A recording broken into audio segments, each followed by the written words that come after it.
สวัสดีค่ะวันนี้มาติวข้อสอบภาษาอังกฤษกันต่อกับอาจารย์ยุดี And Ajahn Robert. This is our English test tutorial 2A grammar. การหาคำตอบในแต่ละข้อจะเน้นการใช้เทคนิคหลายๆอย่างมารวมกันเพื่อที่ว่าผู้เรียนจะได้เลือกใช้ให้เหมาะสมกับวิธีการคิดของตัวเองถ้าพร้อมแล้วก็เริ่มกันเลยค่ะ Directions. Choose the best answer to complete the sentence. เลือกคำตอบที่ดีที่สุดเพื่อเติมประโยคให้สมบูรณ์ Number 1. Ronald and Mary blank on this farm since they were born. A. Has lived. B. Living. C. Have lived. D. Was living. ดูในโจทย์จะเห็นคำว่า Ronald and Mary เป็น subject ตัวเลือกที่ควรมองหาถัดไปก็คือ verb ที่สามารถใช้กับประธานได้อย่างเหมาะสมเราจึงตัด choice ในข้อ B ออกเพราะเห็นมี ing เราจะใช้โดดๆไม่ได้นะคะจะต้องมี verb วางไว้ข้างหน้าอย่างเช่น verb be หรือว่า verb have ต่อมาตัวเลือกอีก2ข้อที่เราสามารถตัดทิ้งได้เลยเพราะว่าไม่สามารถใช้คู่กันกับประธานได้ก็คือข้อ A กับข้อ D เพราะว่า verb has ในข้อ A และ verb was ในข้อ D เราจะใช้กับประธานที่มี1อันหรือว่า1เดียวค่ะในข้อนี้จะเห็นว่าประธาน Ronald and Mary มี2คนเราจึงใช้คำตอบในข้อ C เป็นคำตอบที่ถูกต้องค่ะมาดูคำอธิบายเพิ่มเติมว่าทำไมข้อนี้จึงใช้ present perfect ดู keywords ในโจทย์ค่ะ since they were born หมายถึงว่าตั้งแต่เขาเกิดมาจนถึงตอนนี้บ่งบอกว่ามีระยะเวลาเกี่ยวเนื่องตั้งแต่อดีตจนถึงปัจจุบันนั่นคือเหตุผลว่าทำไมเราจึงใช้ present perfect เป็นคำตอบที่ถูกต้องสำหรับโจทย์ในข้อนี้ค่ะประโยคที่ถูกต้องก็จะได้ว่า Ronald and Mary have lived on this farm since they were born. Number 2. The meeting room is on the top floor. Go blank the stairs or take the blank. A. Up, down. B. Down, basement. C. Down, elevator. D. Up, lift. ข้อนี้ทดสอบเกี่ยวกับ preposition of movement เป็นการบอกให้ไปในทิศทางใดโจทย์บอกว่า The meeting room is on the top floor หมายถึงว่าห้องประชุมนี้อยู่ชั้นบนสุดเราก็ต้องคิดต่อว่าต้องทำอย่างไรกับบันได stairs ถึงจะได้ไปชั้นบนสุดตัวเลือกในข้อ A และข้อ D ดูใช้ได้นะเพราะว่ามีคำว่า up ตัวต่อมาเห็นคำว่า take the คำที่ตามหลังต้องเป็นคำนามเราก็จะได้คำว่า lift ในข้อ D เป็นคำตอบที่ถูกต้อง Number 2. The meeting room is on the top floor. Go up the stairs or take the lift. ห้องประชุมอยู่ชั้นบนเดินขึ้นบันไดไปหรือว่าจะใช้ลิฟต์ก็ได้ Number 3. He is not good at this job, so he often blank mistakes. A. Makes. B. Does. C. Making. D. Doing. เห็นโจทย์แบบนี้ความรู้เรื่องการใช้ verb do และ make ต้องมา do ส่วนใหญ่เราจะใช้กับกิจกรรมการงานการบ้านส่วนคำว่า make เราจะใช้กับความคิดที่เป็นนามประธรรมเราจับต้องไม่ได้คีย์เวิร์ดที่เราควรจะดูคือคำว่า mistakes หมายถึงความผิดพลาดเราจับต้องไม่ได้ถูกต้องไหมคะดังนั้นเราจะตอบคำว่า make แน่นอนตัดข้อ B กับข้อ D ออกค่ะการจะดูว่าควรใช้ verb รูปไหนดีให้มองหาประธานในข้อนี้คือคำว่า he และอีกหนึ่งคีย์เวิร์ดที่อาจารย์จะให้ก็คือคำว่า often เป็น adverb of frequency ซึ่งบ่งบอกว่าประโยคลักษณะนี้เป็นเรื่องจริงเราจะใช้ present simple ค่ะจำให้ได้นะคะว่าถ้ามีประธานเพียง1คน verb เราจะต้องเติม s ด้วยดังนั้นข้อนี้จึงตอบข้อ A makes Number 3. He is not good at this job, so he often makes mistakes. ผู้ชายคนนี้ไม่มีความชำนาญในงานที่เขาทำเขาจึงทำพลาดอยู่บ่อยๆ Number 4. I need some help. Could you blank me a favor? A. Have. B. Want. C. Do. D. Make. ประโยคแบบนี้นำไปใช้ในชีวิตประจำวันได้เลย เวลาที่เราต้องการความช่วยเหลือเราก็จะพูดว่า I need some help ประโยคคำถามที่ว่าช่วยฉันหน่อยได้ไหมคะ เป็นภาษาอังกฤษจะพูดว่าอย่างไรนะ ข้อนี้เราจะต้องทำความเข้าใจการใช้ co-location ในภาษาอังกฤษก็หมายถึงว่าคำที่มันมาด้วยกัน ดูคีย์เวิร์ดในโจทย์ส่วนของคำถามคำว่า favor มีความหมายเช่นเดียวกันกับคำว่า help ถ้าเราเห็นคำว่า favor เมื่อไหร่ เราจะต้องใช้คำว่า do ไปด้วยกันค่ะ อย่าลืมนะคะว่าการหาคำตอบที่ถูกต้องในข้อสอบภาษาอังกฤษ บางครั้งก็สามารถใช้กฎ grammar ในการอธิบายได้ แต่บางครั้งเราก็จะต้องจำให้ได้ค่ะ Number 4. I need some help. Could you do me a favor? ฉันต้องการความช่วยเหลือ ช่วยฉันหน่อยได้ไหมคะ นำประโยค Could you do me a favor ไปใช้บ่อยๆนะคะ Number 5. If we bring a camera on our next vacation, we blank some nice photos. A. Take. B. Will take. C. Can be taking. D. Have taken. เห็นคำว่า if มาเราก็จะนึกถึงประโยคเงื่อนไข การจำโครงสร้างให้ได้ทำให้เราประหยัดเวลาในการทำข้อสอบ แบ่งประโยค if clause เป็น2 ส่วน ส่วนแรกให้ดูที่ if ตามด้วย subject แล้วก็มี verb ถ้าเห็นโจทย์แบบนี้ประโยคในส่วนที่2จะเป็นได้แค่ zero conditional หรือว่า first conditional zero conditional เราจะใช้กับข้อความที่เป็นความจริง บางครั้งก็จะสังเกตจากพฤติกรรมที่เราใช้เป็นประจำ ส่วน first conditional ใช้กับเหตุการณ์ที่อาจเกิดขึ้นได้ในอนาคต คีย์เวิร์ดจากโจทย์คำว่า next vacation เป็นการบ่งบอกถึงเหตุการณ์ที่อาจจะเกิดขึ้นได้ในอนาคต เราจึงใช้ first conditional สำหรับโจทย์ในข้อนี้ ก็จะได้เป็น if subject verb 1 comma subject will verb 1 มาดูโครงสร้างคร่าวๆของ zero conditional กับ first conditional อีกครั้งค่ะ ถึงตอนนี้เราสามารถเทียบโครงสร้างกับคำตอบที่เขาให้มาได้เลยนะคะ เราก็จะได้คำตอบที่ถูกต้องก็คือข้อ B boy. Number 5. If we bring a camera on our next vacation, we will take some nice photos. ถ้าวันหยุดคราวหน้าเราเอากล้องถ่ายรูปไปด้วย เราก็จะได้ถ่ายรูปสวยๆกลับมาด้วยค่ะ Number 6. You'll get a sunburn if you blank sun cream. A. Don't apply. B. Won't apply. C.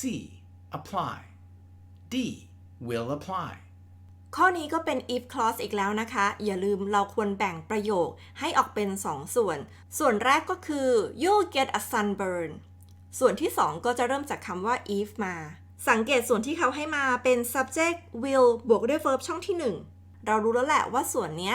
เป็นแบบ first conditional ดังนั้นส่วนที่2เริ่มจากคำว่า if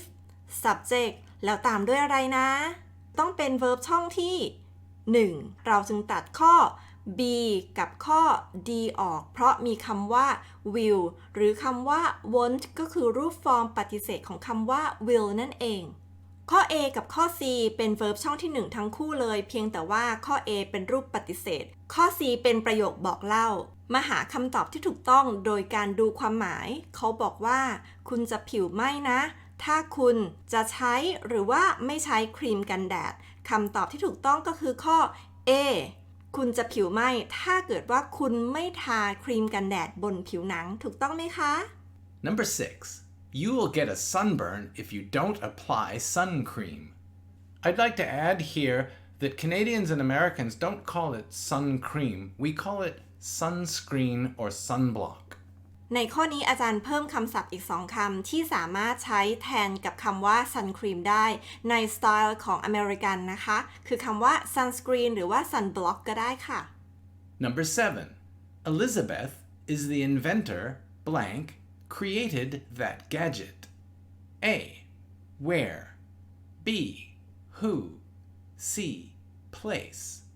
D. Which. มองตัวเลือกที่โจทย์ให้มาเราก็จะรู้ว่าเขาต้องการทดสอบเราเกี่ยวกับเรื่อง relative pronouns มาทวนกันสั้นๆนะคะว่าแต่ละคำใช้กันอย่างไรบ้างข้อ A where เราจะใช้กับสถานที่ข้อ B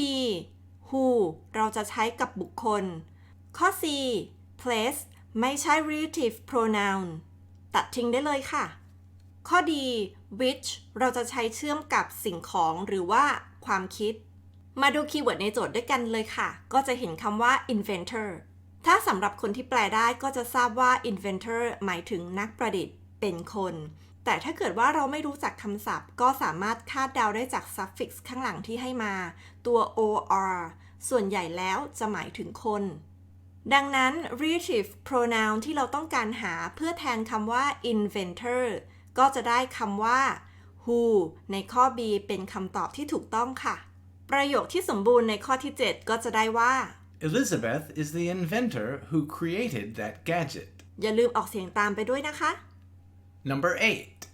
Scientists have been working blank the design of that product for years. A. About. B. In. C. On. D. To. ข้อนี้ก็เป็นอีกหนึ่งข้อในแบบฝึกหัดที่ให้มาว่าโจทย์จะทดสอบเราเกี่ยวกับเรื่อง collocation ให้ดูคีย์เวิร์ดในโจทย์คำว่า working ถ้าเราจะหาคำตอบที่ถูกต้องของข้อนี้ได้จะต้องมีอีกหนึ่งคีย์เวิร์ดที่จะให้ก็คือคำว่า the design มาดูการใช้คำว่า working กับ preposition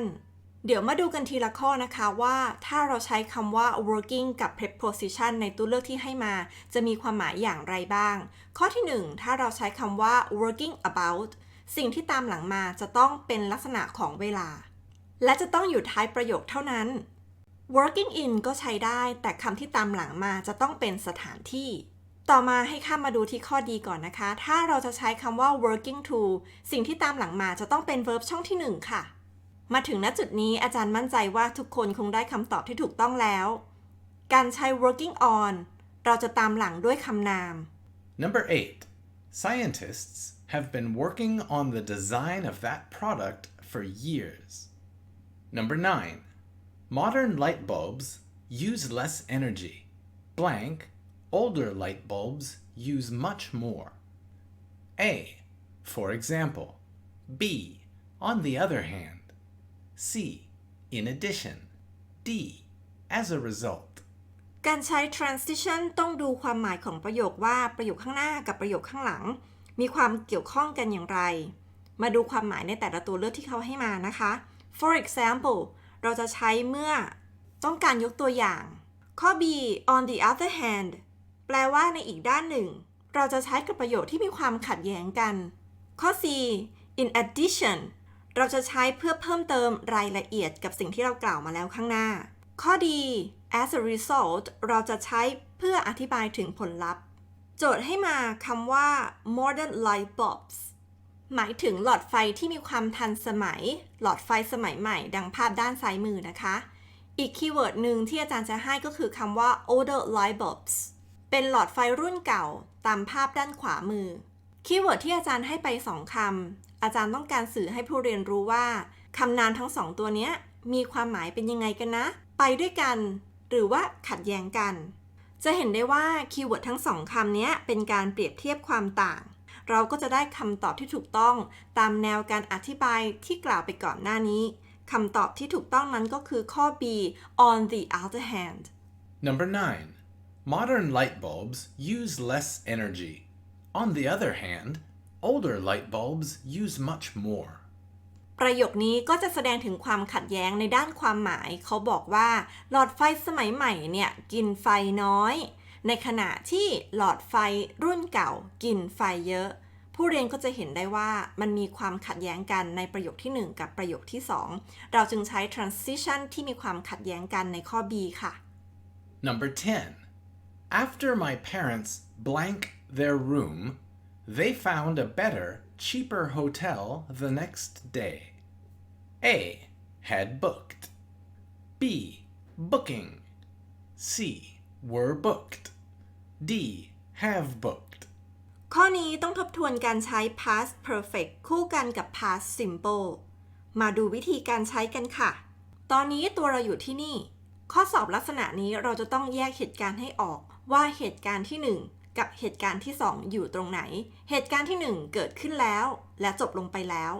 โครงสร้างของเหตุการณ์ที่ 1 ก็จะได้ had บวก verb ช่องที่ 3 เมื่อเหตุการณ์ที่ 1 จบไปแล้ว เหตุการณ์ที่ 2 จึงเกิดขึ้น โครงสร้างภาษาอังกฤษเราจะใช้ verb ช่องที่ 2 สำหรับคนที่แปลได้ก็จะมองเหตุการณ์ว่าเหตุการณ์ที่ 1 เกิดขึ้นแล้วเราจะใช้โครงสร้าง had บวก verb ช่องที่ 3 แต่คนที่แปลไม่ได้เราจะต้องรู้จักคีย์เวิร์ดอาจารย์จะให้อีก1ตัวนะคะ กลับไปดูที่โจทย์คำว่า after คีย์เวิร์ดตัวนี้จะบ่งบอกว่า verb ที่ตามหลังมาจะต้องเป็น had บวก verb ช่องที่ 3 นั่นก็คือเหตุการณ์ที่ 1 นั่นเองและนี่ก็คืออีกหนึ่งเทคนิคที่อาจารย์ให้ไปสำหรับคนที่แปลไม่ค่อยได้นะคะ ต่อมาจะเพิ่มให้อีกหนึ่งเทคนิคให้เราดูคำว่า found เป็น verb ช่องที่